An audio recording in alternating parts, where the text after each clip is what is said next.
भगवान देवादिदेव महादेव का चरित्र वर्णन करता है, भगवान शिव का चरित्र वर्णन करता है। पार्वती जी और माता सती, इन दोनों में सबसे बड़ा जो अंतर कल और हमने कथा में श्रवण किया था, उसमें सबसे बड़ा अंतर है कि सती जी की बाल्यावस्था से सती माता को कोई सत्संग नहीं मिला। माता सती जी के कोई सदगुरु उनको बाल्यावस्था से नहीं मिले। माता सती जी को कोई बाल्यावस्था से कोई गुरु का सानिध्य नहीं मिला, कोई गुरु का सानिध्य माता सती जी को प्राप्त नहीं हुआ। केवल सानिध्य हिमालय राज की बेटी, हिमालय राज की पुत्री माता पार्वती जी एक ऐसी थी जिनको बाल्यावस्था से संत का, साधु का, सन्यासी का, तपस्वी का, साधक का, उपासक का सानिध्य प्राप्त हुआ है। उनको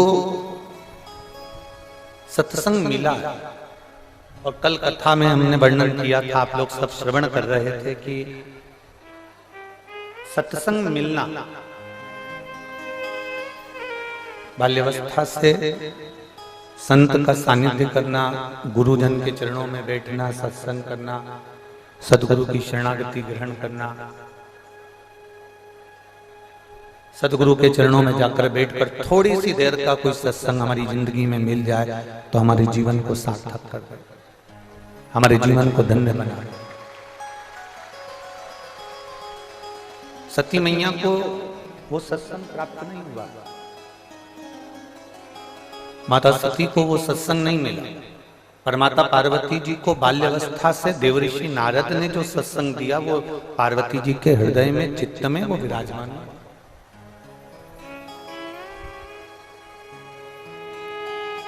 हम एक बार कथा में पहले कहे हैं कि बच्चों को कार मत दिलाओ। कार दिलाओगे तो बच्चा बेचकर खा जाएगा। पर यदि बच्चों को आप और हमने संस्कार दे दिए तो ये पक्का है कि बच्चा कारों की लाइन अपने दरवाजे पर लगा ले। अगर श्रेष्ठ संस्कार हमने अपने बच्चों को दिए हैं तो कार ढेर सारी आ जाएगी। पर यदि हमने बच्चों को संस्कार नहीं दिए तो कार तो हम देकर जा रहे हैं, अगर हम संस्कार नहीं दे रहे तो वो कार देना हमारा बेकार है। उसका कोई महत्व ही नहीं है, उसका कोई महत्व नहीं है, फिर उसका कोई मूल महत्व ही नहीं है हमारे जीवन। खूब दो। अपने बेटे को हम मना नहीं करेंगे, बेटा आपका है, आप जिंदा हो तो भी दोगे और मर जाओगे तो भी दोगे। बोलो सही है ना?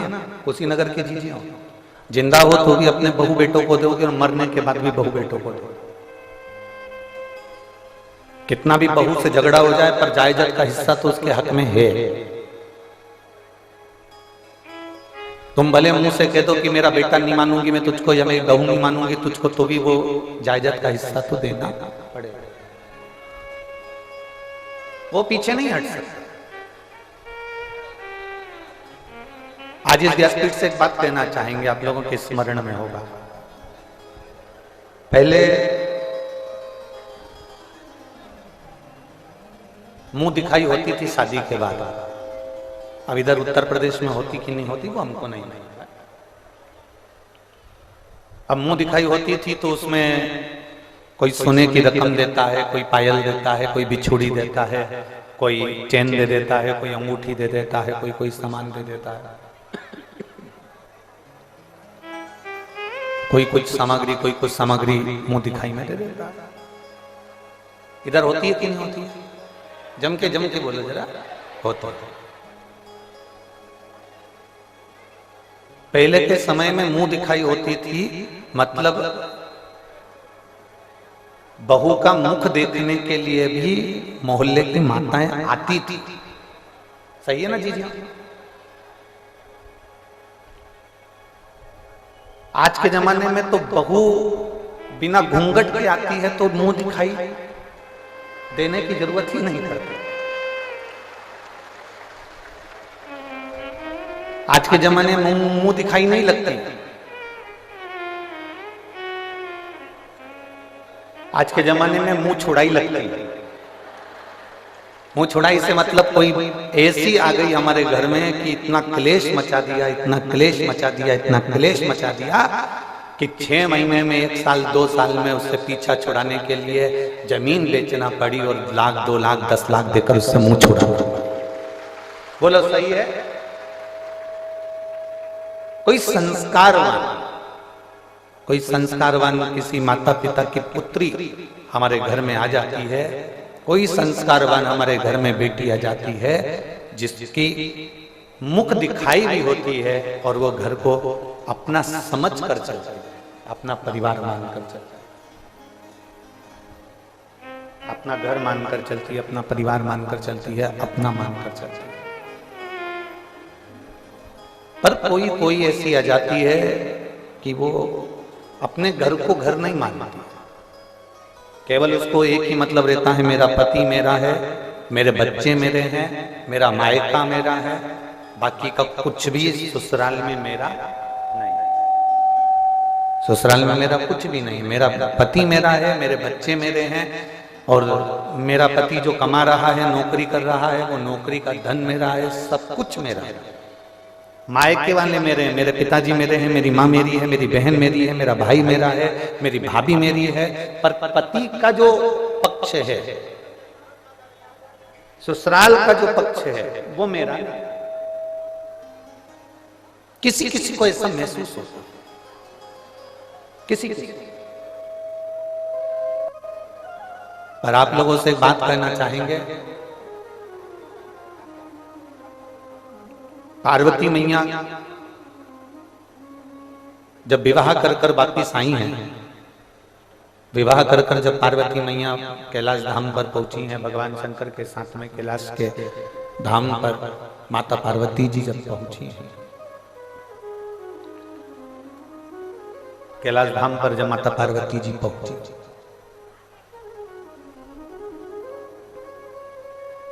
सारे देवी देवता सब कैलाश पर ही हैं।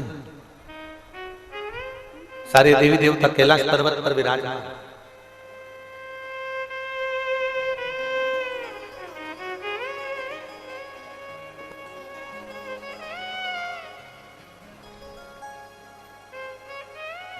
सारे देवताओं ने मिलकर देवादिदेव महादेव से कहा, अब हम जा रहे हैं, आपका विवाह हो गया, आपका पाणी ग्रहण संस्कार हो गया, अब हम जा रहे हैं। शिव जी ने कहा कि तुमने मेरे ससुराल गए थे, हिमालय राज के घर पे गए थे, तुम आप भरपेट भोजन किया कि नहीं किया? सबने कहा हमने भरपेट भोजन किया। मेरे ससुराल गए थे तो वहां पर तुम्हारी आव भगत हुई कि नहीं हुई? खूब हुई। मेरे ससुराल गए थे तो वहां तुम्हारा सत्कार हुआ कि नहीं हुआ? बहुत हुआ।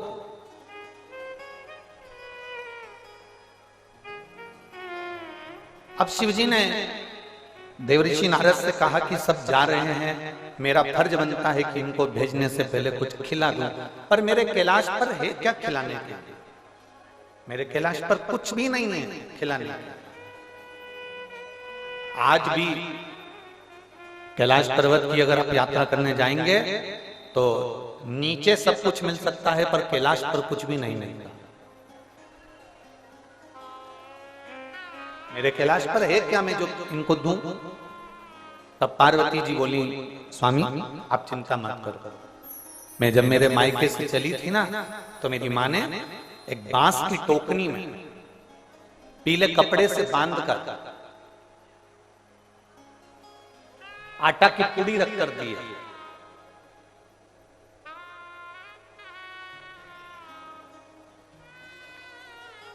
जितने गंगा तट के निवासी होते हैं, जितने सरयू तट के निवासी होते हैं, जितने नर्मदा तट के निवासी होते हैं, जितने गोमती तट के, गोदावरी तट के, जितने यमुना तट के निवासी होते हैं, जितने सरस्वती तट के निवासी होते हैं, जितने गंगा के घाट के निवासी हैं, जितने गंगा के किनारे के निवासी हैं, और जितने सरयू, मंदाकिनी, नर्मदा, कावेरी, गोदावरी, कृष्णा, इसके तट के जो निवासी होते हैं, ये सब शंकर जी की बनाई हुई परंपरा से चलते हैं।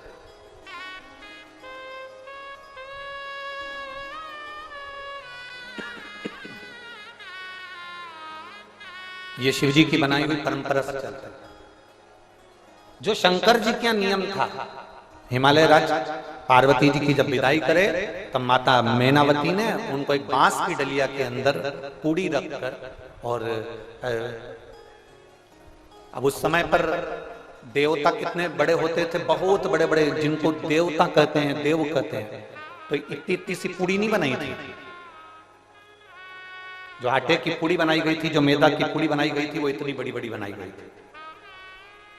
अब इधर उत्तर प्रदेश में वो बेटी की विदाई पर बनती कि नहीं बनती हमको नहीं मालूम, पर हमारे शास्त्रों का जो नियम कहा गया कि बेटी जब विदा होती है तो जैसे मैनावती ने बांस की डलिया में, बांबू की डलिया में पूड़ी बनाकर रखकर उसमें थोड़ी सी शक्कर, थोड़ा मिठाई उसमें रखकर डलिया को बांधकर दे दी गई थी।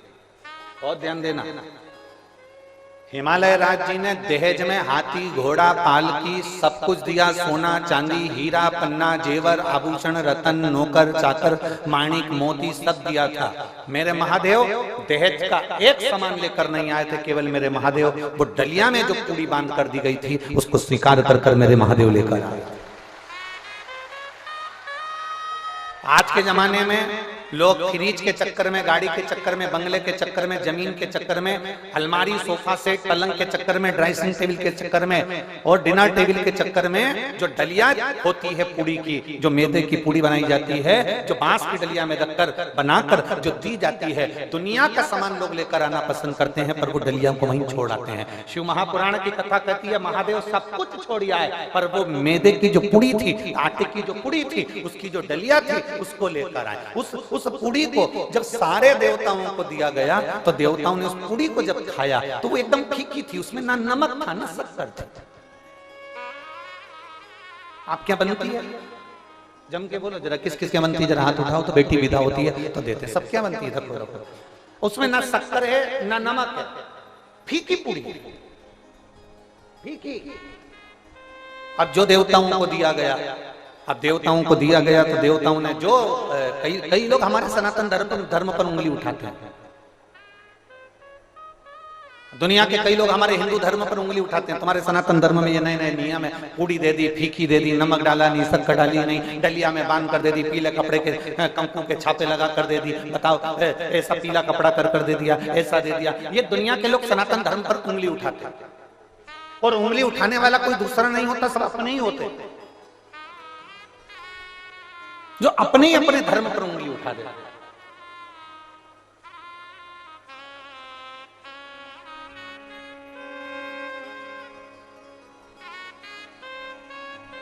कहने वाला कहते रहेंगे, सनातन धर्म पर कोई दूसरा आक्षेप करने वाला, उंगली उठाने वाला नहीं होता, अपने ही उठाते।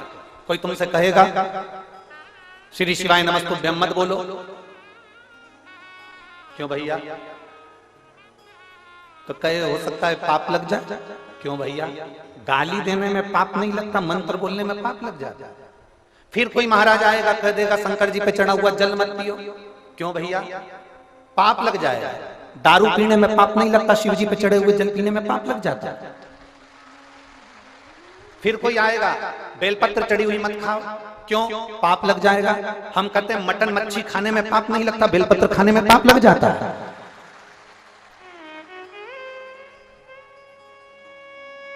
कोई दूसरा आक्षेप करने वाला नहीं मिलेगा, दूसरे नहीं मिलेंगे, अपने ही मिलेंगे जो अपने ही धर्म को नीचे दिखाने का प्रयास करेंगे, अपने ही मिलेंगे जो अपने धर्म को नीचे की ओर ले जाने का प्रयास करेंगे, कोई दूसरा नहीं। हमारे यहाँ मैदे की पूड़ी बनकर आई है, और जो शिव ने बना दिया नियम वो आज तक चले आ रहा है, आज तक। और ये मैदे की पूड़ी का या आटे की पूड़ी का ये डलिया देने का ये नियम आज का नहीं है, ये हमारे यहाँ पुराने समय का, बहुत पुराने समय का। कहाँ? तो कहते हैं ये सतयुग के समय का है, जब माता पार्वती और शिव जी का विवाह हुआ था, उस समय पर डलिया दी गई थी, जो आज तक दी जा रही है, आज तक दी जा रही है।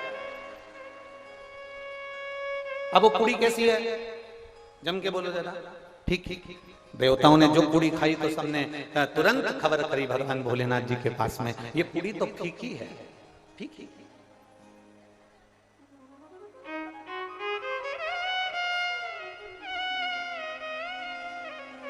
इसमें ना शक्कर है इसमें ना नमक है, ये पूर्ण तरह से फीकी है, पूर्ण तरह। अब देवाधिदेव महादेव को बुलाया गया और बुलाकर देवताओं ने कहा ये पूरी पूरी फीकी है, इसमें कुछ भी नहीं है। शंकर भगवान ने उसी समय पर संपूर्ण पृथ्वीवासियों को एक उपदेश दे दिया। वो उपदेश पूरे संसार में रहने वाले एक एक मनुष्य के जीवन में वो उपदेश याद रखना जो शिव जी ने पूरी खिलाते समय दिया था और कह दिया देवताओं से ये पूरी फीकी है क्योंकि ये मायके से पार्वती जी के दी गई है। ये पूरी नहीं है मैदे की, ये पीले कपड़े में बंधी हुई ये पूरी नहीं है, ये बांस की डलिया में रखी हुई पूरी नहीं है, ये छापे लगाकर दी गई पूरी नहीं है। शिव जी कहते हैं ये पूरी के रूप में एक माँ बाप अपनी बेटी को हमको देते हैं और ये बता देते हैं कि मेरी बेटी फीकी है, इसमें नमक है कि शक्कर है, अच्छा बनाना और बुरा बनाना ये आपके हाथ में है। मेरी बेटी फीकी है, इसको अच्छा बनाना और बुरा बनाना तुम्हारे हाथ में है। हमारी बेटी को हम जितना जैसा बना सकते थे बनाकर आपको दिया है, इस पूरी को बनाकर हमने आपको दिया है। अब आपकी जवाबदारी, आप इसको शक्कर से खाएंगे कि आप इसको नमक से खाएंगे, ये आपकी जवाबदारी है कि आप अपनी बहू को कैसा संस्कार देते हैं। आप अपनी बहू को गाली देते हैं, आप शब्द कहते हैं, ताने देते हैं, आड़ा टेढ़ा बोलते हैं, या अपनी बहू को सहलाकर प्रेम से स्नेह से अपनी मीठी वाणी से अपनी बहू को इतना मिठास में घोल लो कि वो फीकी पूरी भी मीठी हो जाए। ये महादेव की कथा का ये हमारे संस्कार है कि हम क्या दे रहे हैं।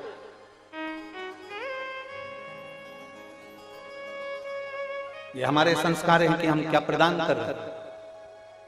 पहले के समय में मुंह दिखाई होती थी तो रकम दी जाती थी, आज के जमाने में मुंह छुड़ाई होती है कि इतना अपशब्द कह जाती हैं बेटियां, इतना अपशब्द बोल जाती हैं बहुएं कि आखिरी में सास ससुर कह देते हैं भले 1-2 एकड़ जमीन बिक जाए, 2 बीघा जमीन चली जाए और इसको जाने दो, इसको अपने घर जाने दो, हम नहीं रह सकते इसके सामने। पीछा छुड़ा देते हैं लोग, मुंह दिखाई क्या मुंह छुड़ाई का काम करते हैं। 1,00,000, 2,00,000, 5 लाख लो और पीछा छुड़ा दो, तुम तो जाओ, हमें नहीं रखना। ये बड़ा विचित्र समय आ गया। इस विचित्र समय को हमें साधना,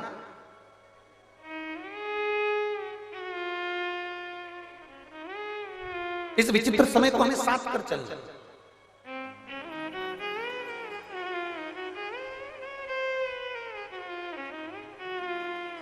और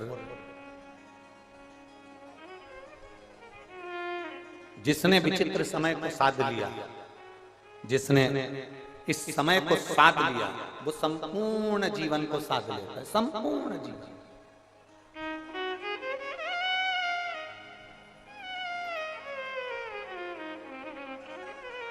शादी के 4 साल, कितने वर्ष, जम के बोलो जरा, जम के। शादी के 4 वर्ष अपनी बेटी को, अपने बेटे को सिखाकर भेजना। शादी के 4 वर्ष सबसे कठिनता के वर्ष होते हैं। ये 4 वर्ष शादी के, इसमें बचपन, जवानी, अधेड़ी और बुढ़ापा सब कुछ समझ में आ जाता है शादी के 4 साल। क्यों? अपने घर को छोड़कर तुम दूसरे घर में जाती हो, वहां के घर में तुम सेटल होना, उसमें एडजस्ट होना बड़ा कठिन है। मेरी जीजियों, जिसके पांव की हड्डी टूट जाती है ना, बोलो किसी किसी के पांव की हड्डी टूटी होगी तो उस हड्डी की जगह पर उसमें एक लोहे की, स्टील की राड लगा दी जाती है। बोलो सही है कि गलत है? हड्डी की जगह पर एक दूसरी स्टील की, लोहे की राड लगा दी जाती है, कापर की राड लगा दी जाती है। शरीर वही है पर वो हड्डी की जगह पर दूसरी कोई हड्डी आकर वो दूसरी स्टील की राड जो लगाई गई है, स्टील की जो डंडी लगाई गई है, उसको एडजस्ट होने में, उसको रमने में डॉक्टर भी कहते हैं 4-6 महीने लगेंगे। उसको सही एडजस्ट होने में 4 महीना लग जाता है। दांत लगवाओ तो उसको एडजस्ट होने में, जम के बोलो जरा, 4 महीना लग जाता है। तुम कुछ भी लो, उसको एडजस्ट होने में 4 महीना लग जाता है, वो 4 महीने लग जाते हैं। पर एक जीवन का एक लक्ष्य अपने अंदर उतार कर रखना शिव महापुराण का, कि तुम्हारी शादी हो, बेटी की शादी हो, बेटे की शादी हो, उसको कहना, आपस में समझने में, परिवार में रमने में, परिवार में जुड़ने में हर बेटी को कम से कम 4 साल लगते ही हैं। उसको 4 साल लगेंगे। अब उसमें उसको सुनना भी पड़ेगा, उसमें उसको साधना पड़ेगा, उसमें उसको सबको एडजस्ट कर कर चलना पड़ेगा। जो 4 साल अच्छे से साथ कर चल लेती है, जो 4 साल अच्छे से अपने जीवन को निकाल लेती है, फिर उसका बुढ़ापा नहीं बिगड़ता, उसका बुढ़ापा सुखमय हो जाता है, आनंदमय हो जाता है। 4 वर्ष थोड़ा साधना पड़ेगा। जो शुरू के 4 साल साध लिया उसकी जिंदगी सद गई, और जो 4 साल नहीं साध पाया उसकी जीवन बेकार।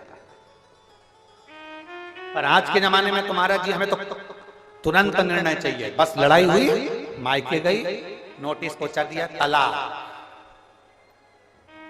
अब पूछो क्यों तलाक ले रहे हो? तलाक क्यों ले रहे हो? तो कहा हमारी सास बेकार है।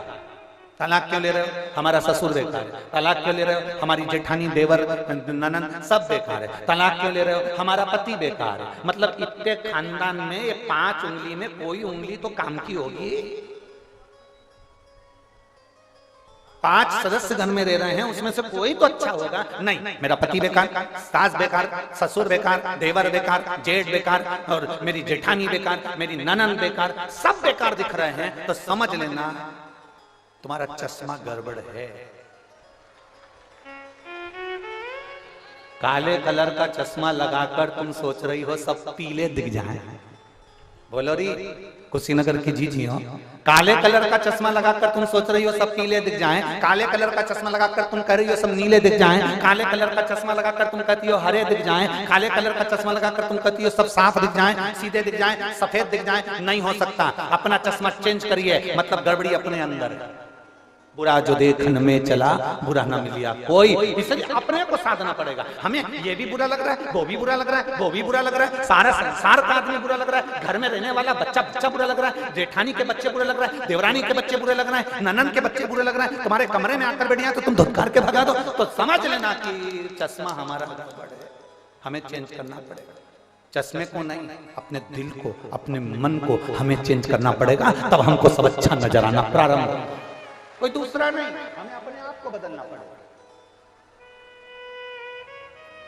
और मत बुरे कर्म कर बंदे वरना पछताएगा, भगवान की आंखों से तू बच नहीं पाएगा, तू बच नहीं पाएगा। अरे ओ अज्ञानी मत करना जानी, अरे ओ अज्ञानी मत करना जानी। तेरे कर्म का फल भी तू ही पाएगा, जैसा किया तूने तेरे आगे आएगा। मत बुरे कर्म कर बंदे वरना पछताएगा, भगवान की आंखों से तू बच नहीं पाएगा, तू बच नहीं पाएगा। अगर सास को सब बुरे लग रहे हैं तो आंख का चश्मा गड़बड़ है, बेटे को सब बुरे लग रहे हैं तो चश्मा गड़बड़ है, ससुर को सब बुरे लग रहे हैं तो चश्मा गड़बड़ है, और आपको सब बुरे लग रहे हैं तो चश्मा गड़बड़ है। चश्मे से मतलब है कि हमारा मन कुछ गड़बड़ है, हमारा दिल कुछ गड़बड़ है।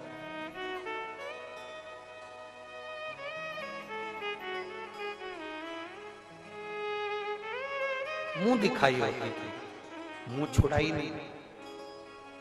मुंह दिखाई होती थी, पीछा छुड़ाई नहीं। पीछा नहीं छुड़ा, मुख दिखाई।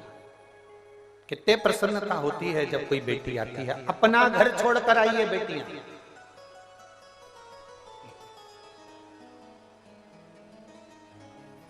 घर में रहने वाली सासों को एक बात समझ लेना चाहिए जरा अच्छे से। तुम भी आई थी तो तुमको भी एडजस्ट होने में समय लगा था, ये सासों को समझना चाहिए। और तुम्हारा समय दूसरा था और ये समय दूसरा है। आज के समय की पढ़ी लिखी लड़कियां अगर तुम्हारे घर में आ रही हैं तो थोड़ा सा तुमको संभल कर चलना पड़ेगा, हर चीज में टोकना बंद करना पड़ेगा, तब जाकर हमारा घर और परिवार ठीक तरह से चल पाएगा और उसको हम साथ पाएंगे। गया जमाना, वो जमाना गया जिस समय पर बहुएं डरती थी। आज का जमाना बड़ा विचित्र है, कोई सास के पास में आकर कह देना, पहले डराते थे बच्चों को तो कहते थे बहू आया। आज के जमाने में सास को डराना हो तो कहते बहू आई, डर जा, कुत्ते में डर जाए।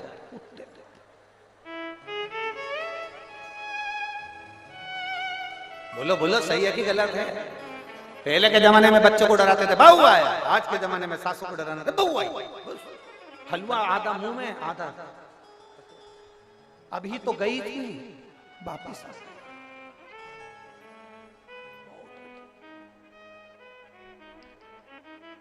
अब मेरा निवेदन मेरी जीजियों से और मेरे जीजाओं से, जितने आस्था चैनल पर कथा सुन रहे हैं, जितने फेसबुक यूट्यूब पर कथा सुन रहे हैं, इन सब से मेरा निवेदन है, ध्यान देना, थोड़ा ध्यान रखना। हमें ज्यादा टोक टोक कर जिंदगी नहीं दी। तुम बूढ़े हो जाओगे, तुम्हारी नहीं चलेगी, फिर बहुएं कोई काम करेगी तब तुम्हारा दिल दुखेगा। इसलिए अभी से ऐसे हो जाओ, आग लगे बस्ती में अपन रहो मस्त। टाइम पे अपने लिए चाय आ रही है, टाइम पे अपने लिए भोजन आ रहा है, समय पर सब काम हो रहा है, अच्छे से अपनी जिंदगी चल रही है। ज्यादा किसी को रोका टोकी करना उत्तमता नहीं है। हाँ, थोड़ा बहुत बोलो, मना नहीं, पर अधिकता में नहीं, जिससे हमारा घर हमारा परिवार टूटे ना। ऐसे शब्दों का संबोधन ना किया, ऐसे शब्दों का संबोधन ना करा।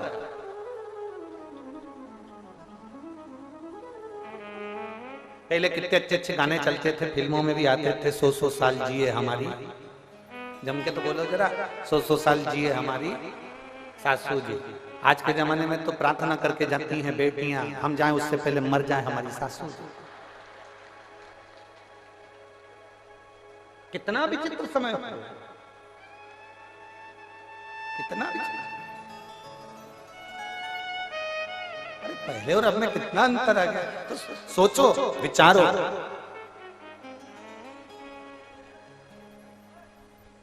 एक पत्र लिखा है किसी बच्चे ने,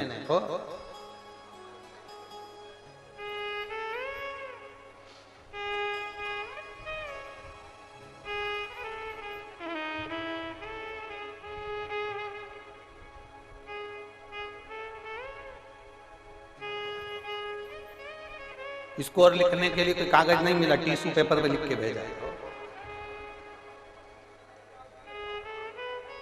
प्रणाम गुरुजी, मेरा नाम सूरज गौर, मैं लखीमपुर का रहने वाला हूं। मेरा एक प्रश्न है आपसे।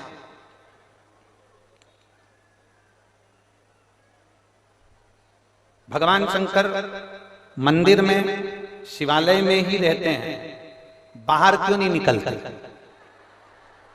पकड़ ला, कुशीनगर घुमा दे, उसमें क्या टेंशन? ये कोई प्रश्न है? कहां बैठा है सूरज? चांद को भी पकड़ ला मेरे बेटा। प्रणाम गुरुजी, मेरा नाम सूरज गौर, मैं लखीमपुर का रहने वाला हूँ। मेरा एक प्रश्न है कि भगवान शंकर मंदिर में, शिवालय में ही रहते हैं, बाहर क्यों नहीं आते? प्रणाम गुरुजी। अब ऐसा भयंकर प्रश्न करके प्रणाम करें तो क्या करें?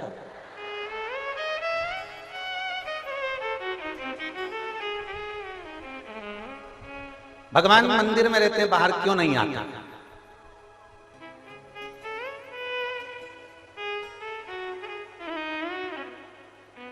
जब तक भगवान मंदिर के अंदर हैं, तुम बाहर हो, अपने आप को भाग्यशाली समझना। सूरज गौर, अपने आप को भाग्यशाली समझना कि भगवान मंदिर में है और तुम बाहर हो। जिस दिन भगवान बाहर आ गए ना, ये तुम जो मोबाइल पे झूठ बोलते हो ना, वहीं ये सब धर के देगा ना, छठी का दूध याद दिला देगा। जरा सा किसी के साथ बेईमानी करोगे ना, वहीं चट्ट से देगा ना, 2 मिनट बेईमानी नहीं कर पाओगे। जरा सा कहीं गलत खा पी लिया, वहीं दोचा ना, कुछ गलत नहीं कर पाओगे। इसलिए उनको मंदिर में रहने दे, बाहर मत आने दे, नहीं तो पुण्य पड़ जाएगा। बोलो री जीजिए, सही बात है कि गलत है? वो मंदिर के अंदर है इसलिए तुम बाहर झूठ बोल लेते हो, वो मंदिर के अंदर है इसलिए तुम बाहर पाप कर लेते हो, वो मंदिर के अंदर है इसलिए तुम बाहर छल कर लेते हो, वो मंदिर के अंदर है इसलिए तुम बाहर कपट कर लेते हो, वो मंदिर के अंदर है इसलिए तुम बाहर बेईमानी कर लेते हो, वो मंदिर के अंदर है इसलिए तुम चोरी भी कर लेते हो। अगर वो मंदिर से बाहर निकल गया तो तुम्हारी जिंदगी सही नहीं, वो दोच कैसे, जैसे बच्चा जब तक अकेला पढ़ता है एकदम फुल एंजॉय के साथ पढ़ता है, पढ़ गया, सो गया, खाता पीता पढ़ रहा है, और मम्मी के सामने पढ़ के बता, मम्मी दो रख के बोल ए फॉर एप्पल, नबी तक नहीं बोला, फिर मारा, बच्चा स्वतंत्र है, तब तक वो अच्छे से घूम रहा है, पढ़ रहा है, खा रहा है, पी रहा है, पढ़ते पढ़ते सब एंजॉय कर रहा है। पर मम्मी के सामने, पापा के सामने बैठ गया पढ़ने के लिए, फिर मम्मी पापा के सामने कोई हरकत करेगा क्या? जम के बोलो, कुशीनगर की दीजिए, करेगा? मम्मी पापा के सामने बच्चा कोई हरकत नहीं कर सकता, अकेला रहेगा तो हरकत कर सकता है। उसी तरह शंकर हमारे माँ बाप हैं, अगर वो बाहर आ गए तो हम कोई हरकत नहीं कर सकते। आप किस्मत वाले हो जो भगवान मंदिर के अंदर है, समझ लेना। अगर मंदिर से बाहर आ गया तो हो गया कल्याण तुम्हारा।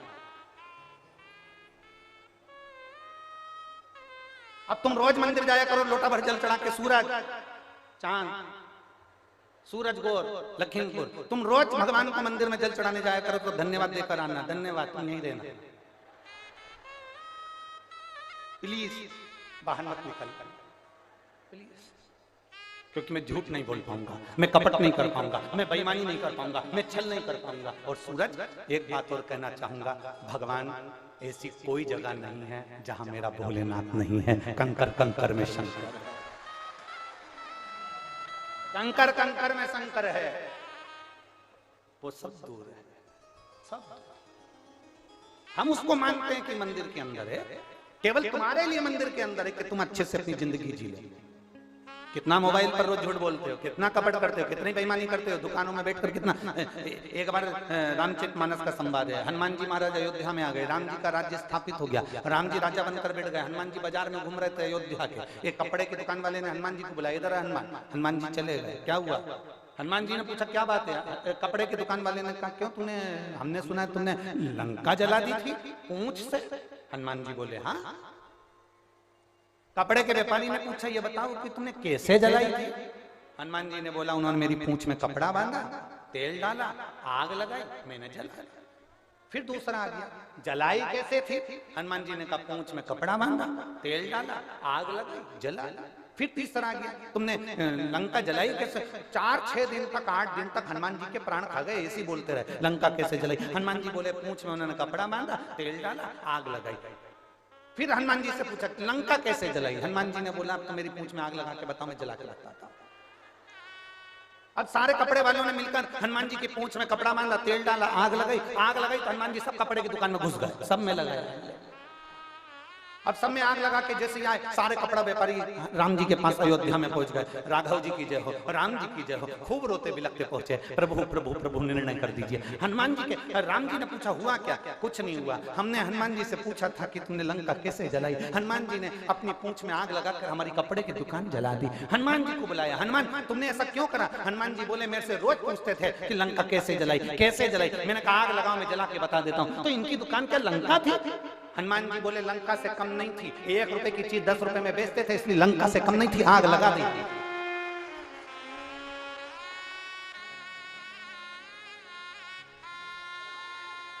एक लिमिट का लेंगे ना तो हम लंका नहीं समझेंगे, पर लिमिट से ज्यादा लोगे ना तो हम लंका समझ जाएंगे, आग लगाने में पीछे नहीं हटेंगे। अरे भाई, भगवान मंदिर के अंदर है तो तुम आजाद हो, आजाद।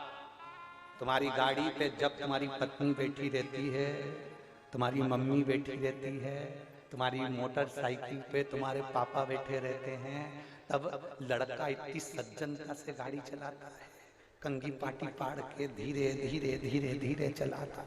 जब मम्मी पापा घर के अंदर, फिर लड़का जो गाड़ी चलाता है वो तो पूरा कुशीनगर देखता है, पूरा कुशीनगर देखता है। जब लड़का अकेला होता है गाड़ी चलाता है तो पूरा कुशीनगर देखता है, पूरा नगर देखता है। पर मम्मी पापा गाड़ी के ऊपर हैं, लड़का धीरे गाड़ी चलाएगा, स्लो गाड़ी चलाएगा, पापा चिल्ला देंगे, पीछे से कपड़ा देंगे, पीछे देख कपड़ा हो गया। खिला रहा धीरे धीरे धीरे धीरे धीरे। और जो मम्मी पापा घर के अंदर, इसने गाड़ी उठाई भुर भुर करके बोझ जाए मालूम पड़े, फिर गिर गया पड़ गया, तब मम्मी पापा के पास खबर आई कि वो पड़ गया, चोट। मम्मी बोली मेरा लड़का तो बहुत धीमी गाड़ी चलाता था। शंकर भगवान मंदिर के अंदर बैठे रहते हैं, पार्वती जी से कहते रहते हैं, पार्वती जी कहती है कितनी सीधी है ये जो तुम्हारे मंदिर में दिया लगाने आ रही है, कितना सीधा है ये जो तुमको एक लोटा जल चढ़ाने आ रहा है। भोलेनाथ जी बोले चुपचाप बैठी रहे, बस मेरे को सब मालूम है कितनी सीधी है, चुपचाप बैठे रहे। कितने प्रेम से एक लोटा जल चढ़ाता है, 4 महीने हो गए चढ़ाते चढ़ाते, तुम इसकी सुन क्यों नहीं रहे? शंकर भगवान बोले पार्वती आंख बंद करके बैठी रहे, मेरे को मालूम है कब इसको क्या देना है। अभी 4 महीने हुए हैं, अभी लोटा भर के जल चढ़ा रही है, अगर मैं अभी के अभी दे दूंगा तो परसों के दिन से आएगी नहीं। बैठे रहे।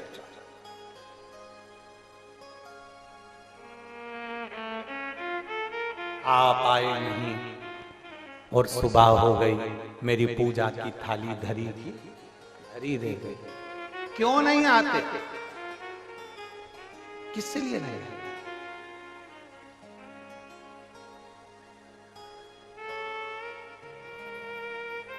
हम उसको पुकारे हैं और वो ना, तो बेटा सूरज टिश्यू पेपर ये हमारे पास में है। धन्यवाद, बहुत अच्छा प्रश्न आपने किया। और सारे कुशीनगर वालों के लिए ये प्रश्न नहीं, पूरे भारत और विश्व वालों के लिए प्रश्न का उत्तर है कि परमात्मा मंदिर के अंदर रहता है तो हम हमारे कर्म करते रहते हैं। वो तो हर जगह पर है, पर हमारे कर्मों को नजरअंदाज करता रहता है।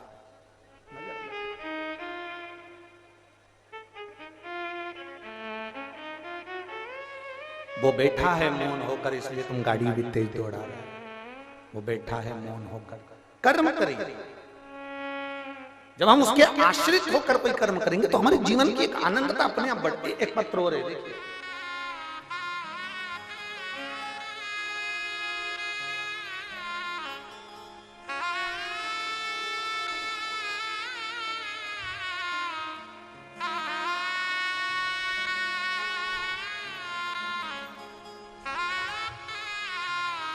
मैं गीता देवी, पति का नाम श्री नागेश्वर तिवारी, गोरखपुर की निवासी हूँ। कहीं बैठी हूँ गीता देवी तो हाथ हिला सकती हूँ। मैं गीता देवी, पति का नाम श्री नागेश्वर तिवारी, गोरखपुर की रहने वाली। कहीं बैठी हूँ तो हाथ हिला सकती हैं। कहीं बैठी हूँ तो हाथ हिला सकती हैं। मैं गीता देवी, पति का नाम नागेश्वर तिवारी, गोरखपुर की निवासी हूँ। मेरा मोबाइल नंबर ये है। कहीं बैठी हूँ तो हाथ हिला सकती है। अच्छा इधर है क्या? एक बार हाथ हिला दो। ठीक दिख गए। श्री शिवाय नमस्ते। आ जाओ, एक बेलपत्र ले लेना। मैं गीता देवी, पति का नाम श्री नागेश्वर तिवारी, गोरखपुर के निवासी हूँ। मेरा मोबाइल नंबर ये है। मैं सबसे पहले तो आपसे पहले मैं पूनम बहन को प्रणाम करना चाहता हूँ। धन्यवाद पूनम दीदी, धन्यवाद, साधुवाद। पूनम बहन को प्रणाम करना चाहती हूँ, जिन्होंने हमारे क्षेत्र में, हमने कभी नहीं सोचा था कि शिव पुराण की कथा सुनने को मिल जाएगी। मैं धन्यवाद देती हूँ पूनम बहन। फिर गुरुजी आपसे कहना चाहती हूँ, एक लोटे जल का क्या महत्व है। 2022 में मेरा पैर में तकलीफ हो गई, L4 L5 मेरी हड्डी खसक गई, कमर की भी और पैर में भी तकलीफ हो गई। चलने से मोहताज हो गई, लेटने बैठने से तकलीफ में आ गई। डॉक्टर को दिखाया, डॉक्टर ने मुझे ऑपरेशन तक कह दिया। और कमर का ऑपरेशन होना ये बहुत कठिन काम है गुरुजी, कि बाद में मैं जिंदगी भर बैठ पाऊंगी कि नहीं बैठ पाऊंगी, चल पाऊंगी कि नहीं चल पाऊंगी, कहीं जा पाऊंगी कि नहीं जा पाऊंगी, कोई भरोसा नहीं था। हमने डॉक्टर से पूछकर अपने घर आ गए। मेरी जेठानी ने आपके बारे में मुझे बताया और आस्था चैनल पर कथा सुनना प्रारंभ करा। फिर मेरी बेटी रोज मुझे शिव जी के मंदिर ले जाती और जल चढ़वाती। एक बेलपत्र लेकर आते हम, वो बेलपत्र खाती, जल पूरे शरीर पर लगाते और आचमन भी करते। गुरुदेव धीरे धीरे थोड़ा सा आराम लगा, पर पूरा आराम नहीं लगता। आपने एक बुधवार की अष्टमी का एक उपाय बताया था और एक चतुर्थी का उपाय बताया था और एक सोमवार की अष्टमी का मूंग और गुड़ का उपाय बताया था, जो मैंने करा। करने के बाद में 2023 में आप कहते हो ना कि रुद्राक्ष महोत्सव में कथा सुनने का कितना महत्व है। मेरी शरीर से बन नहीं रहा था तो भी मैं 2023 के रुद्राक्ष उत्सव में सीहोर गई और कुबेरेश्वर धाम पर वहां बैठकर मैंने शिव महापुराण की कथा सुनी। गुरुदेव, नीचे बैठने का मना तो भी हम लोग वहां बैठकर कथा सुने और वास्तव में वो कंकर शंकर की धरा है। वहां एक बार अगर कोई शिव पुराण की कथा सुन लेता है तो उसकी मनोकामना पूर्ण होती ही है। वह ऐसी पवित्र धरा। गुरुदेव, हमने वहां बैठकर कथा सुनी, वहां से रुद्राक्ष लाए, उस रुद्राक्ष को तांबे के कलश में गलाए, उसका पानी शिव जी को चढ़ाकर कुंदकेश्वर महादेव के नाम से पीना प्रारंभ करा। और बाबा की कृपा से जब हम दूसरी बार लखनऊ में डॉक्टर को दिखाने के लिए गए तो मेरा एक्सरे हुआ। उस एक्सरे में डॉक्टर ने कहा तुम पूर्ण तरह से ठीक हो गई हो, तुम्हारा शरीर वापिस काम करने लगा है और कमर भी काम कर रही है। मैं साधुवाद देता हूं।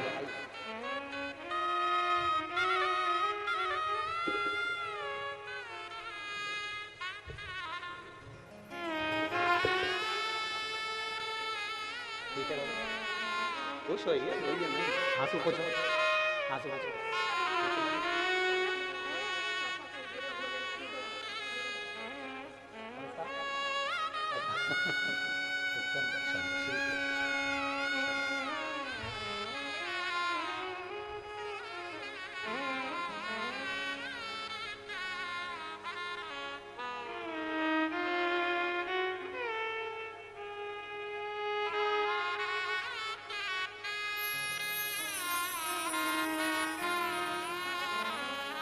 एक अच्छी लाइन लिखी है, महाकाल करते हैं, ना हो उदास तू मेरे लाल, मैं तेरे साथ हूं, सामने नहीं तेरे आस पास हूं, पलकों को बंद कर और दिल से याद कर, मैं कोई और नहीं तेरा विश्वास हूं, मैं महाकाल हूं।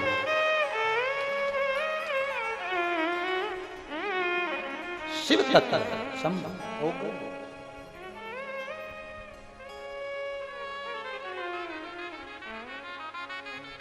इसको पढ़ के मुझे हमको झारखंड की एक लाइन याद आ गई, वो जो उसने पत्थर में लिख के दी थी, मैं तेरा लाल, तू मेरा बाबा, मैं तेरा।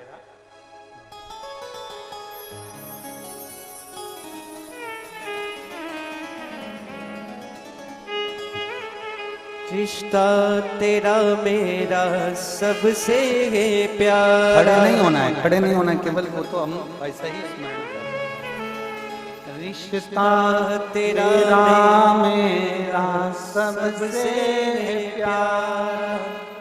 आप भी बोलिए, रिश्ता तेरा मेरा सबसे प्यारा, तू मेरा बाबा, मैं हूँ तेरा लाला, मैं हूँ तेरा लाला, तू मेरा बाबा, मैं हूँ तेरा लाला, मैं हूँ तेरा लाला। एक पत्र बड़ा विचित्र है, पत्र अच्छा है, इसको समझने वाला है।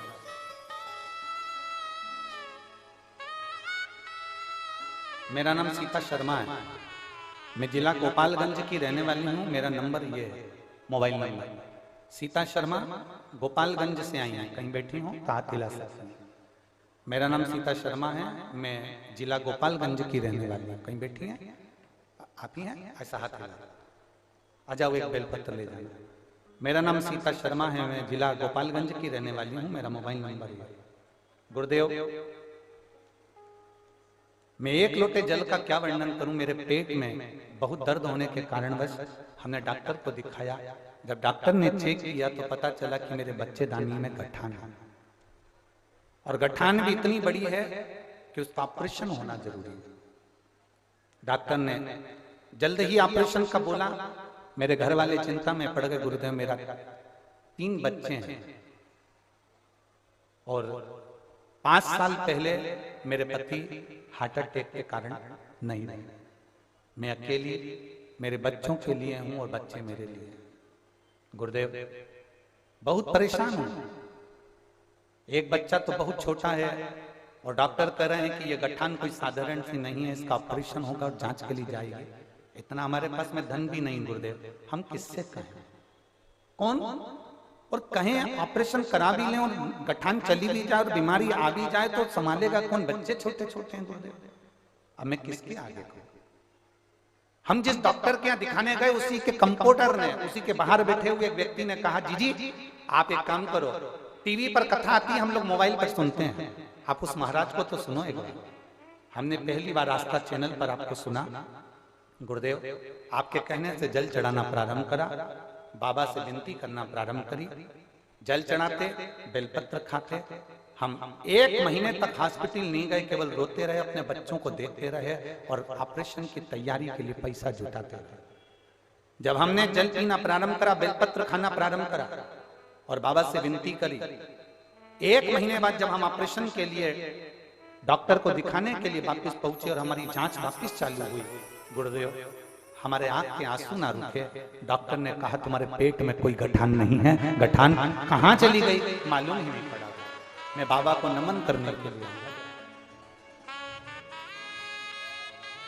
रिश्ता तेरा मेरा सबसे प्यारा, रिश्ता तेरा मेरा सबसे है प्यारा, तू मेरा बाबा मैं हूँ तेरा लाला, मैं हूँ तेरा लाला, तू मेरा बाबा मैं हूँ तेरा लाला, मैं हूँ तेरा लाला। ज्यादा परेशान अब तो ठीक है ना बेटा? रो मत, अच्छे खुश खुश जाओ, अच्छे बिल्कुल खुश हुआ करो, ठीक है? जो होना है भाग्य का वो तो बाबा ने लिखा हुआ, ठीक है? अब तो ठीक हो गई ना? बच्चों को देखो, अरे तू मेरा बाबा मैं हूँ तेरा लाला, मैं हूँ तेरा लाला। इस पत्र में इस बहन ने एक लाइन लिखी, गुरुजी मेरे पति तो चले गए 5 साल पहले, मेरे छोटे छोटे बच्चों को कौन रखता, कौन संभालता? पर शिव पर छोड़, शंकर पर सब छोड़। मेरी बहनों फिर कहूंगा, ये शिव पुराण की कथा केवल शिव पुराण की कथा नहीं, इसको केवल हल्के में मत लेना। जो कुशीनगर के लोग भक्त जो आ गए उन्होंने तो इस औषधि को ले लिया, जो आ गए उन्होंने तो बाबा से झोली भर ली, पर जो कथा के मंडप तक भी नहीं पहुंच पाए वो बाद में सोचेंगे कि हमारे कुशीनगर में कथा हुई थी और हम नहीं जा पाए, बाद में समझना।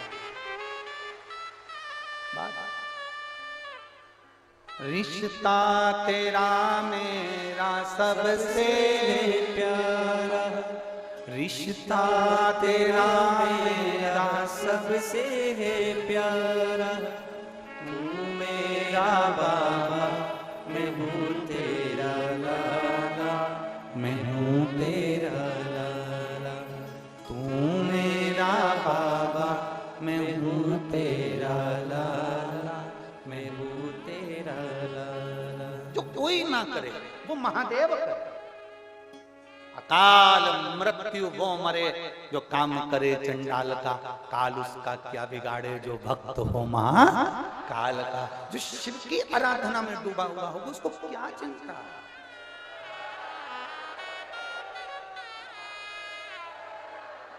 जो शंकर की आराधना में डूबा उसको क्या चिंता करना भाई, उसको क्या चिंता?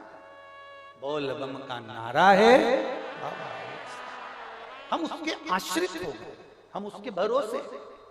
हम कहेंगे इतना सभी दुख आपकी जिंदगी में आए ना, आप लोटा भरकर शिव के मंदिर जाओ, शिव के मंदिर।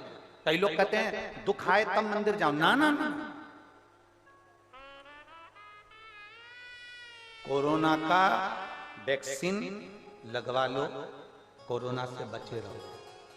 बचपन में 3 महीना 2 महीने का बच्चा होता है, उसको टीके लगते हैं तो माँ बोलती है इसको भी कोई बीमारी नहीं, मत लगाओ। नहीं नहीं, अभी के लिए नहीं, बाद में काम आएगा। अभी टीका लग गया तो बाद में काम आएगा, अभी वैक्सीन लग गई तो बाद में काम आएगा। उसी तरह तुम अभी से अगर शंकर के मंदिर में 1 लोटा जल चढ़ाना प्रारंभ करोगे तो बाद तक काम आएगा। अभी ठीक है, अपनी जगह पर है, बाद तक काम आएगा, आज नहीं।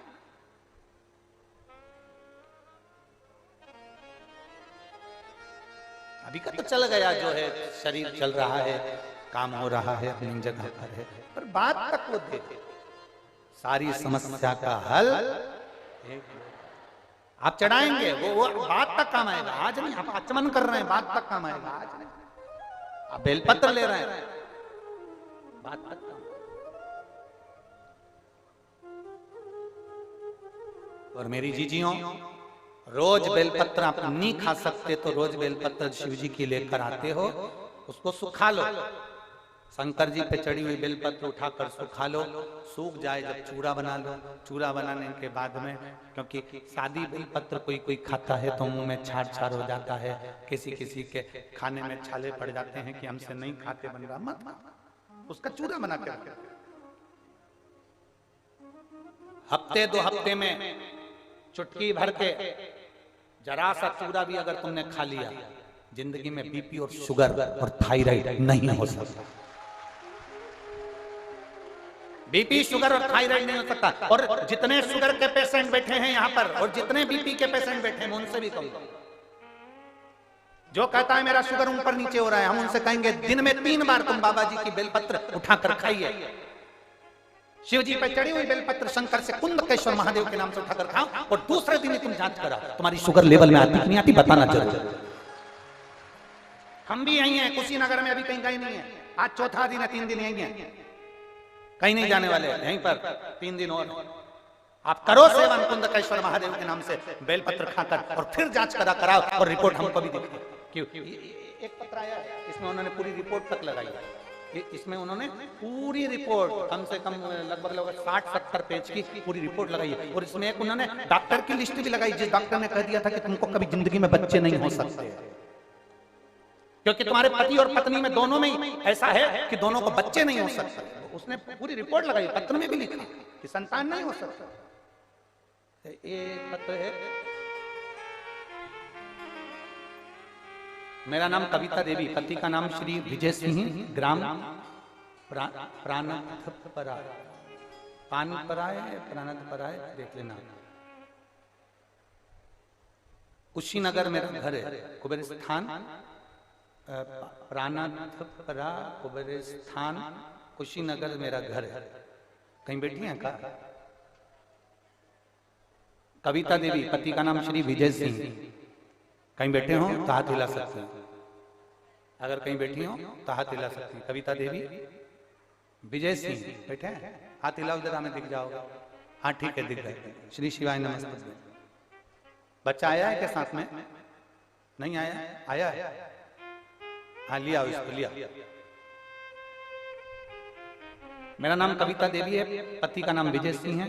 एक लोटे जल का वर्णन करना चाहती हूँ, और पूरी रिपोर्ट मैंने डॉक्टर की लगाई है, जिसमें डॉक्टर ने साफ मना कर दिया था कि संतान नहीं हो सकता। गुरुदेव, हमने 1 साल 2 साल 3 साल ऐसे इंतजार करते कई साल निकाल दिए। 5-6 साल से हमने टेस्ट बेबी भी करवाया, पर संतान का सुख नहीं आया। डॉक्टर के हिसाब से हम दोनों के ब्लड का ग्रुप 1 होने के कारणवश या कोई समस्या डॉक्टर ने बताई, जिसके कारणवश हमें दोनों को संतान का सुख नहीं हो सकता। तब किसी ने फेसबुक पर आपकी क्लिप भेजी शिव पुराण की, और उस क्लिप को हमने सुना, और दीपावली के दिन ही हमने पहली बार नियम बना लिया कि हमको 10 साल हो गए हैं, औलाद नहीं हुई है, तो हम आज से नियम बनाते हैं कि शिव जी के मंदिर में जल चढ़ाएंगे और उसको पिएंगे। हमने शंकर जी के मंदिर में जल चढ़ाकर पीना प्रारंभ करा। पति पत्नी ने सफेद आंकड़े की जड़ का प्रयोग किया, सफेद आंकड़े की जड़ का प्रयोग करा, और बाबा की पशुपतिनाथ का व्रत किया। बाबा की कृपा से सब लोग कहते थे, जब डॉक्टर ने मना कर दिया, तुम्हारी रिपोर्टें ठीक नहीं है तो तुम्हें संतान नहीं होगी, पर बाबा की कृपा, आपका रुद्राक्ष महोत्सव जब सीहोर में चल रहा था, हम वहां पर पहुंच गए, और रुद्राक्ष उत्सव में हम 2023 में जब सीहोर में पहुंचे रुद्राक्ष उत्सव में, वहां इतनी भीड़ थी, इतनी गर्दी थी कि हम अंदर नहीं जा पाए, पर आपकी भूमि तक हम पहुंचकर हमने वहां बैठकर आपकी शिव महापुराण की कथा सुनी। गुरुदेव, कुबेरेश्वर धाम की जमीन पर बैठकर कथा सुनना कोई साधारण बात नहीं है। जो मांगते हैं वो बाबा देता है।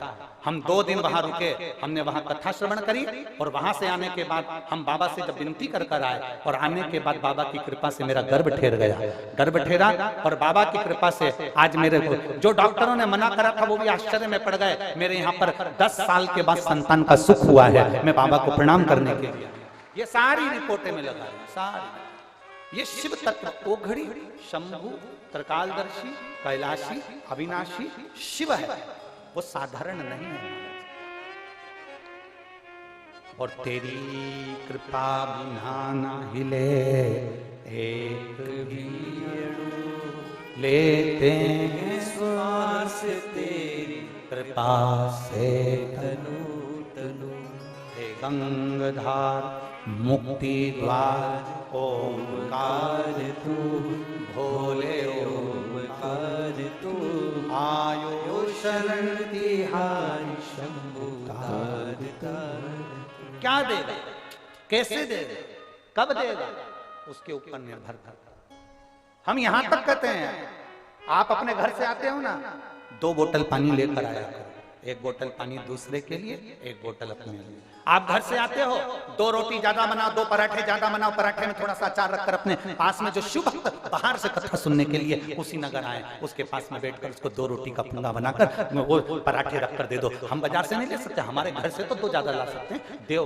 और किसी को यहाँ शिव महापुराण में किसी को पानी पिलाना, मुख झूठा कराना, बैठकर शिव पुराण की कथा सुनना, उसका फल क्या होता है। एक इतनी बड़ी डायरी लेकर उसमें लिख के रखना कि मैंने किसी को 5 तारीख को, 10 तारीख को, 15 तारीख को, या मैंने 16 तारीख को, 17 तारीख को किसी को 2 पराठे खिलाए। उसका 3 महीने इंतजार करना कि मेरा बाबा तुझे किस जगह पर, किस घड़ी पर क्या प्रदान करता है, क्या देगा वो उसको निर्भर करता है। तुमने किसी का मुंह झूठा कराया, किसी को पानी पिलाया, ये शिव भक्त बार बार कुशीनगर में नहीं आ सकते, कुशीनगर में ये शिव भक्त इकट्ठे नहीं हो सकते।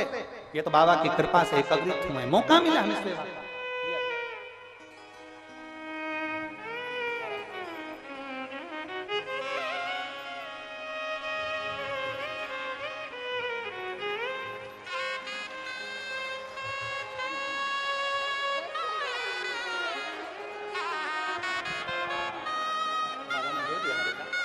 तो खुश, भले 10 साल के बाद दिया तो ना,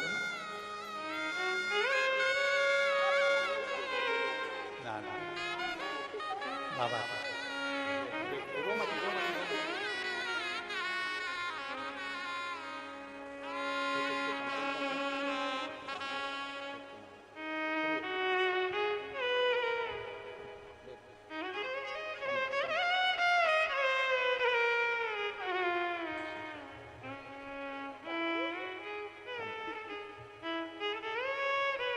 शिव शिव शंभु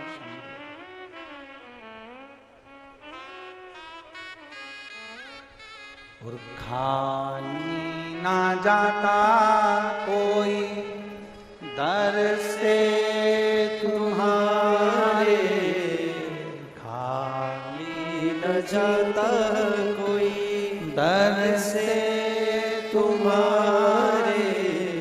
मैं भी खड़ी हूँ नंदी बाने पसारे, अपने गले से लगा लो, गिरा जा रहा हूँ, उठा लो, भोले अपने दर से अब तो ना टालो, गिरा जा रहा हूँ, उठा लो।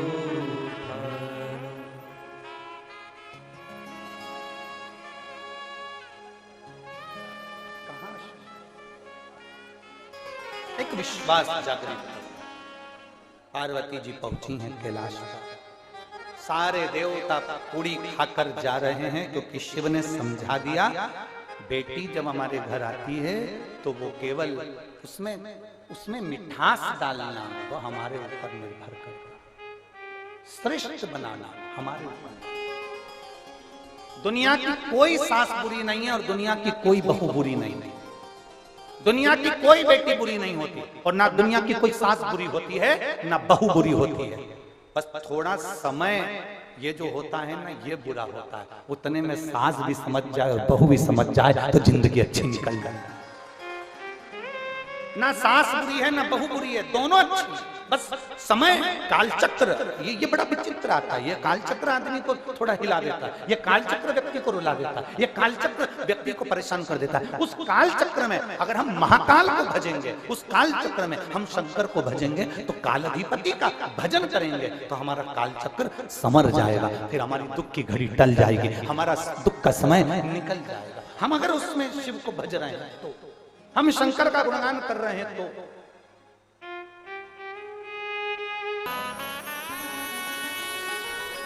सहज नहीं है। जितने भी लोग खड़े हैं, भक्त लोग खड़े हैं, मैं उनसे यही प्रार्थना करूंगा, जहां जगह मिले वहां बैठ, अंदर का प्रेशर है, जहां जगह मिले वहां बैठकर भगवान शिव से अपने मन की बात,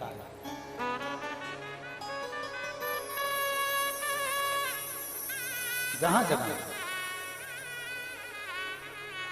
आप हमारे साथ में दिल से बोलिए, मंत्र का स्मरण करते हुए, जाप करते हुए, निवेदन करते हुए, भाव से प्रार्थना करते हुए, दिल से बाबा से नमन निवेदन करते हुए, श्री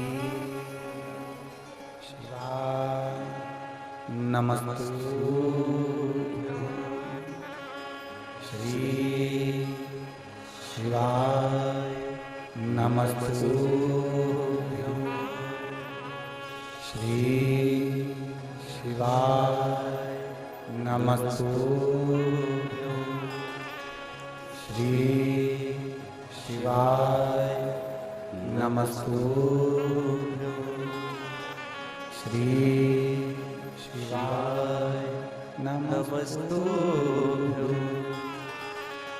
भोला सब दुख काटो म्हारा, ओ भोला सब दुख काटो म्हारा, शिव शंकर जपूं तेरी माला, भोले बाबा जपूं तेरी माला, भोला सब दुख काटो म्हारा, ओ भोला सब दुख काटो म्हारा।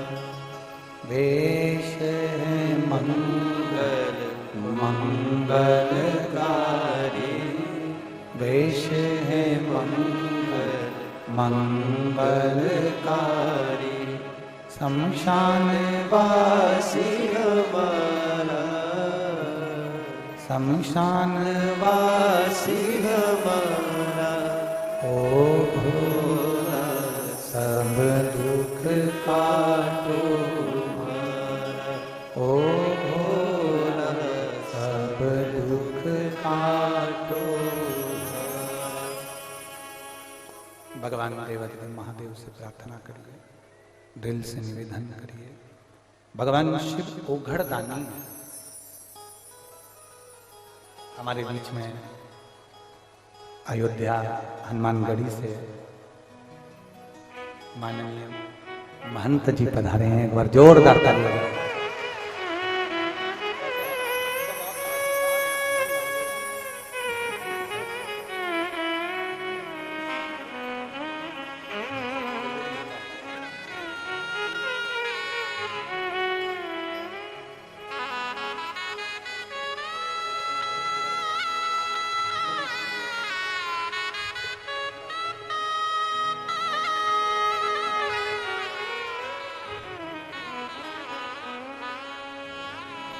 शिव कथा कर भगवान शंकर का संवाद कर रहा है।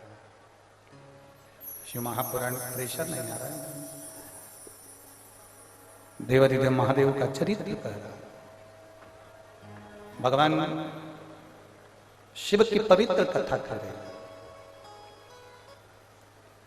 दिल से जो बाबा से कहें वो बाबा दिल से सुनता है। आप दिल से प्रार्थना करेंगे वो दिल से सुनेंगे। आप दिल से कहेंगे, वो दिल से श्रवण।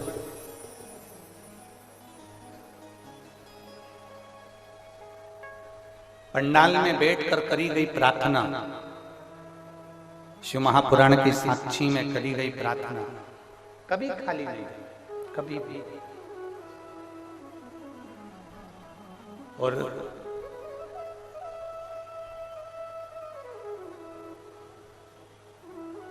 जो हम कहते हैं बाबा से अपने मन की बात, जो कहते हैं बाबा उसको पूर्ण करता है, करता है।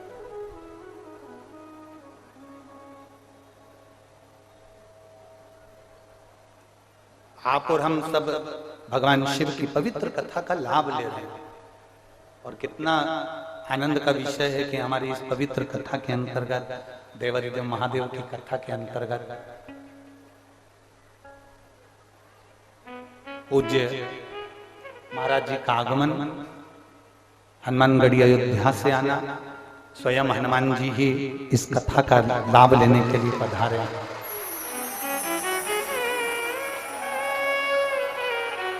जय जय श्री राम, जय जय हनुमान।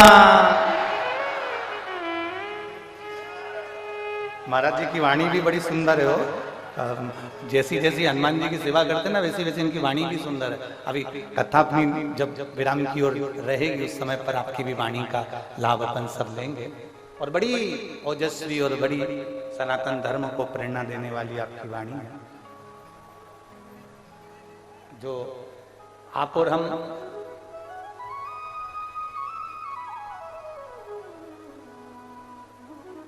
परम पूज्य हनुमानगढ़ी के महंत श्री राजूदास जी महाराज जी अयोध्या से हैं, जिनकी अपन वाणी का भी लाभ लेंगे और आशीष बच्चन भी उनसे लेंगे।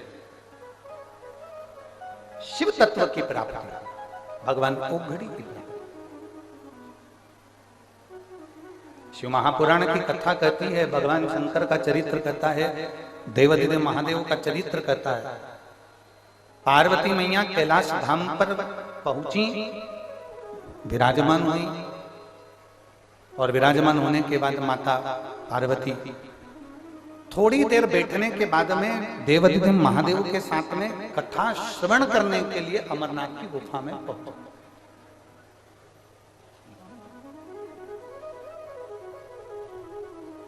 जब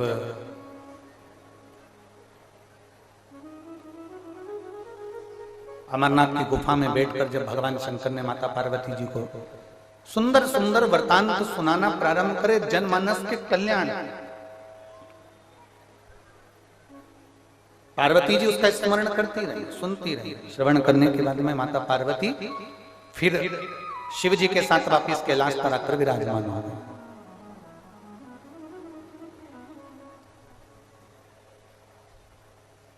कुछ समय बड़े आनंद के साथ में कैलाश पर निकलता है, और देवादिदेव महादेव कैलाश पर से जाकर एकांत का निवास करने के लिए जाते हैं।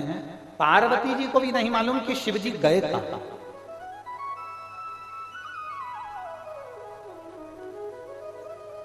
कभी कभी ऐसा योग लग जाता है, कभी कभी ऐसा क्रम हो जाता है, कभी कभी ऐसा योग संजोग बैठ जाता है कि कभी कभी हमारे चित्त में ऐसा भाव उत्पन्न हो जाता है, कहीं एकांत में जाकर बैठ जाएं और भगवान की अविरल कथा का लाभ लें, कहीं एकांत में जाकर बैठ जाएं शिव भक्ति का लाभ लें, कहीं एकांत में जाकर बैठ जाएं भगवान शंकर को एक लोटा जल समर्पित करें, कहीं एकांत में जाकर बैठ जाएं और श्री शिवाय नमस्तुभ्यम का जाप करें। ये हमारे भीतर उमंगता में उत्पन्न होता है।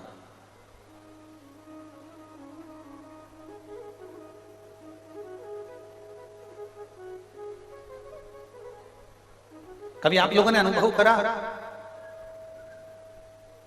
कि गौतम बुद्ध बाबा ने संपूर्ण पृथ्वी की परिक्रमा करी, सब जगह गए, हर जगह पहुंचे, ज्ञान उपदेश भी दिया, संसार का कल्याण भी किया, पर कुशीनगर की भूमि पर आकर उन्होंने इस आत्मा को परमात्मा से मिलन कराने के लिए, ज्योति को ज्योति में मिलाने के लिए ये कुशीनगर की धरा ढांडी जरा विचार किया।